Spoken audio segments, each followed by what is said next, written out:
Olá, assombrados! Eu sou a Ana Paula e vou contar um relato para vocês neste tipo ao vivo de hoje. Tudo bem? Eu espero que sim, que esteja tudo bem. Vou pedindo para você deixar o like no vídeo, não se esqueça da Loja Assombrada e se ainda não é inscrito, se inscreva no canal.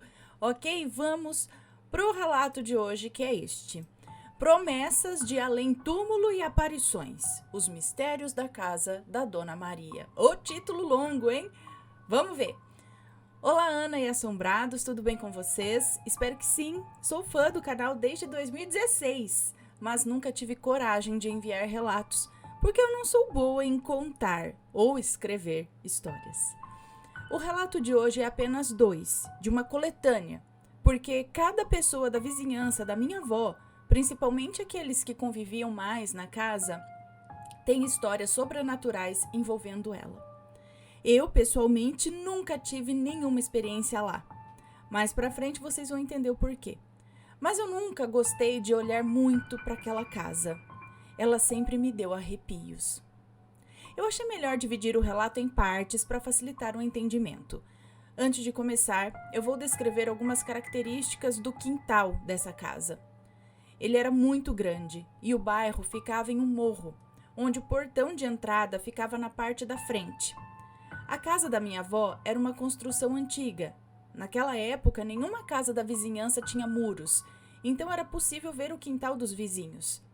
O único muro estava na frente da casa, onde ficava o portão principal, de frente para a rua.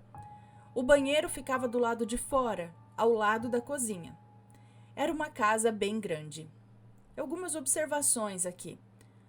Os nomes deste relato foram todos trocados, muito obrigada. Os relatos não estão em ordem cronológica porque eu não era nascida e as histórias que me contaram não mencionavam datas específicas. Ok. Bom, então parte 1 dessa história. Antes da assombração da casa. Dona Maria sempre foi uma mulher com mediunidade muito aflorada. Desde pequena, via e ouvia coisas na roça onde morava, mas tinha muito medo dessas manifestações. A ponto de, às vezes, fazer até xixi nas roupas. E a gente não julga, né, assombrados, né? Porque vai saber, sei lá, né? Apareceu um negócio aqui também, eu não garanto nada. Bom, um vizinho da roça disse a ela que se quisesse perder o medo... Eu já ouvi essa história. Se quisesse perder o medo, precisava ir a um velório, beijar o pé do defunto 3 vezes e repetir a seguinte frase, também 3 vezes. Me dê sua coragem e leve o meu medo. E acreditem, ela realmente fez isso. Você cura um trauma com outro trauma, né? Porque daí, meu Deus, não. Eu falei, deixa, então deixa. Eu sigo aqui mesmo, cara. Eu vou enfrentar aí o meu medo, mas isso daí eu acho que é pior, Senhor do céu. Bom, ai, que situação. Depois de se casar, Dona Maria foi morar na cidade onde eu vivo, no interior do Rio de Janeiro. Seu marido era um homem cruel, que a agredia, deixava dias sem comer e até a trancava em casa. Resumindo, ele era um monstro. Com o passar dos anos, o marido ficou doente e faleceu. Mas antes de morrer, suas últimas palavras foram: enquanto você viver, eu vou perturbar a sua vida e aquela casa. Você não terá paz. E olha, ele cumpriu o que prometeu. Após a sua morte, a casa nunca mais teve tranquilidade.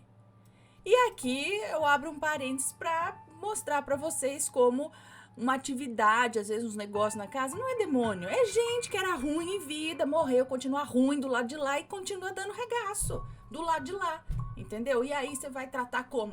Nada de falar, meu amigo, é o seguinte, né? Porque, ou então fazer uma oração e também pedir para quem tá do lado de lá ajudar, vir pegar o bonito que tá aqui, fala, vai, segue teu caminho, vai assombrar o outro, né? Não, mas na verdade às vezes tem que ter jeito, tem que conversar muito tempo, mas entendeu que é uma pessoa que era encarnada, tava aqui, aí pum, desencarnou, continua do lado de lá, e aí é ruim, continua querendo coisar, e aí lá, ó, continuou, então, só que ele foi claro, né? Ele falou, eu estou indo, mas não vou te deixar em paz, vou voltar. E voltou. Ele, no caso, facilitou a situação aqui, porque a gente já sabe quem é. Agora, muitos casos, ninguém não avisa, né? Mas ficou bravo lá, te achou aqui, enfim, é gente. Eu acho que, se não falar assim, demônios, tal, não vou dizer que não existe. Eu acredito que pode ter coisa mais pesada, assim, alguma coisa ou outra, dependendo da situação da casa, do que foi feito, tem coisa mais tensa aí, sim. Só que não é tão comum, eu acredito. Não é uma coisa assim, qualquer esquina tem um demônio ali que vai atazanar. Nesses casos, eu acho que é gente mesmo, gente ruim que morreu, era ruim em vida, continua ruim na morte, aí essas coisas assim, entendeu? Ou algumas coisinhas, uns zombeteiros, uns negócios assim, arruaceiro, sabe? Aqueles arruaceirinhos aqui embaixo. Tem coisa mais assim, intensa, mas a maioria dos casos eu acho que é isso daqui. Continuando, parte 2, a mulher de branco. Era época de quaresma. Eita quaresma, hein? E segundo a Dona Maria, as assombrações pioravam ainda mais. Não era uma ou duas, mas várias assombrações. Nessa época, a Dona Maria já havia se casado novamente. Ixi, as atividades pioraram? E seu segundo marido era um homem maravilhoso. Ele trabalhava vendendo biscoito de polvilho, paçoca, pipoquinhas amarelas e batatas tipo Ruffles. A minha mãe conta que ela e os seus irmãos adoravam quando sobrava mercadoria, porque ele sempre compartilhava com a minha avó e com seus filhos.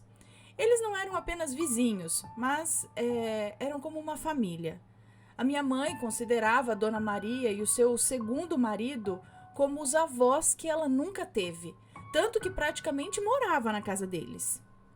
Certa manhã, durante o café, Dona Maria contou o que havia presenciado na noite anterior. Ela disse assim: ontem à noite, perdi o sono e resolvi ficar na janela olhando o tempo passar até o sono voltar. Foi então que eu vi uma moça toda de branco andando pelo quintal. Quando chegava no portão, ela desaparecia. Continuei na janela para ver se ela voltaria e ela apareceu novamente várias vezes. Então percebi que ela surgia de um pé de manga no fundo do quintal e atravessava tudo até sumir no portão. Que coisa, né? Helena, uma das netas da Dona Maria, riu e comentou: vó, a senhora tá ficando velha e mentirosa, hein? Que coisa feia! Dona Maria, com muita tranquilidade, respondeu: se você acha que eu tô mentindo, hoje à noite eu vou te acordar quando ela aparecer pra você ver. Isso aí, eu faria o mesmo, Dona Maria. Helena saiu rindo sem acreditar na história. Eu não, eu ia falar assim, eu vou falar pra ela puxar teu pé de madrugada, aí você vai acreditar. Quando a madrugada chegou, por volta da 1h da manhã, Dona Maria já estava na porta da cozinha, vigiando o quintal e esperando a tal mulher de branco aparecer. Assim que a figura surgiu, ela chamou Helena, que mesmo sonolenta, viu com os próprios olhos a moça caminhando até o portão e desaparecendo como fumaça. Helena ficou tão apavorada que fez xixi na roupa e passou o resto da noite grudada na avó. Depois disso, nunca mais duvidou dela. Tá vendo? Tem gente que precisa ver pra crer. Então, tá aí, ó. Visto e é assim. Sim, mas o que era essa mulher? Era uma impressão? Porque ela tava sempre no mesmo caminho, sempre repetindo aquilo. De branco, de novo, tava de branco. E isso foi só na quaresma? Interessante. E de um mangueirão, né? Minha avó que falava mesmo que tinha lá um mangueirão que era assombrado. Eu não sei o que tem com essas árvores, mas tem alguma coisa ali nessas grandes árvores, mangueira. Eles falam as gameleiras também, né? Que são, acho que é usado para fazer as gamelas dessas madeira dessas árvores.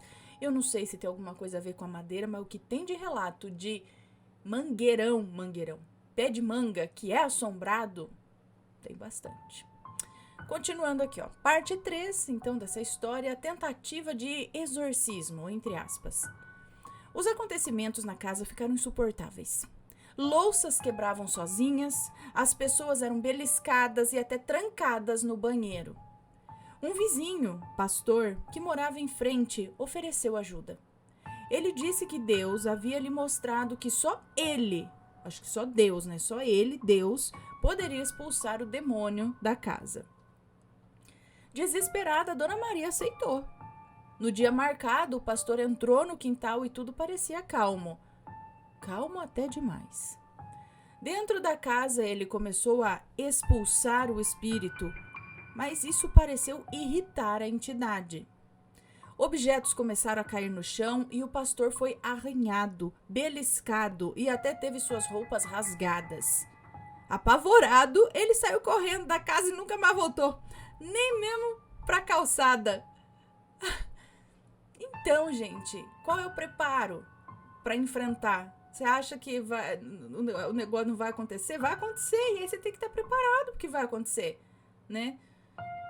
Então, não tinha preparo, não sabia direito com o que estava lidando, o que estava fazendo, né? E no fim, olha lá. Bom, a situação piorou depois dessa tentativa, né? Você só cutuca e não faz nada com a assombração. A família foi obrigada a deixar a casa e se mudar para a casa de parentes. Algum tempo depois, um padre da igreja matriz foi chamado para ajudar, mas assim que chegou à porta, pedras começaram a levitar e a serem arremessadas em sua direção. Ele tentou jogar água benta, mas também foi atacado e teve sua batina rasgada. Temendo pela própria vida, o padre foi embora às pressas e as pedras continuaram a ser arremessadas por todo o quintal, atingindo até a casa da minha avó, que era vizinha. Olha lá, o que estava lá estava enfurecido, muito enfurecido. Bom, Ana, esses foram 2 relatos de muitos que eu tenho sobre essa casa e o bairro. Espero que vocês e os assombrados gostem. Muito obrigada pela oportunidade de compartilhar essas histórias. Fiquem com Deus e até a próxima. Um beijo para você, muito obrigada. Ficaremos aguardando mais histórias aí da casa da Dona Maria. Essa casa, por acaso, ainda existe? Bom, ela relata que as coisas começaram a acontecer, não é? Depois que o marido, bicho ruim da mulher, morreu. Ele teria aberto algo ali para que mais coisas viessem. Coisas vieram atrás dele e ficaram por ali. A atividade era só dele. Só dele ali no local. Tudo isso acontecia porque ela, às vezes a Dona Maria tem uma mediunidade, ou tinha uma mediunidade que facilitava as atividades físicas ali no local? Será? E aí, eu quero saber mais, ficou por isso mesmo? Eles mudaram, né? Tiveram que mudar da casa, às vezes a situação é essa, você tem que sair mesmo para evitar que coisas piores aconteçam, porque começa a ficar perigoso, né? Mas e aí? Outras pessoas mudaram para o local ficou abandonado. Será que tem a ver só com a casa? Porque ela comentou a respeito do bairro. Será que tem a ver só com a casa ou já tinha algo mais ali? Entendeu? Porque, por exemplo, ela fala que o cara era violento, tá? Aí eu fico pensando, se tinha mais coisa no bairro, na casa, se de repente existia algo meio velado ali, e aí pegou talvez uma facilidade, talvez o homem bebia muito, alguma, né, era fraco de espírito, de alguma coisa assim, já era, né, meio pendenga. Aí alguma coisa consegue usar ele pra criar discórdia, pra agredir, pra xingar, pra deixar a mulher sem comer, sabe, essas coisas. Tipo, algo ruim usando uma pessoa que já não era muito boa, sabe, mas piorando a situação. Então, não que o cara por si só é causador de tudo, mas alguma coisa já tinha ali, meio quieto, meio se esgueirando, usou o cara, e aí depois que o cara morreu, sei lá, o negócio... Não sei, gente, são suposições. O que vocês acham que aconteceu ali? Ou acontece ainda? Fiquei curiosa, quero saber mais. Mas, gente, imagina que situação viver num lugar desse jeito. Nem o pastor, nem o padre deram conta. Mas também eu acho que, assim, não tinha tanto preparo para tal, né? Talvez procurasse alguém mais, né, que soubesse mais, tivesse né, um apoio, não sei, alguma coisa. Talvez tivesse até ajudado mais. Mas existem casos que mesmo as pessoas ali entendidas do assunto e tudo mais, alguns casos a recomendação é saia daqui. Não vai adiantar ficar aqui batendo cabeça com o que tá aqui, não. Vai ser, sai. E outros casos, o que tá ali acompanha a pessoa, né? Alguns. Então, existem casos e casos. Bom, pessoal, este foi o relato de hoje. Espero que tenham gostado. Um grande beijo pra vocês e a gente se vê num próximo relato. Se for deixar seus comentários, que seja sempre com respeito, por favor. E se tem uma história parecida, manda pra gente. Beijo pra você e a gente se vê no próximo relato. Fui! Tchau, tchau.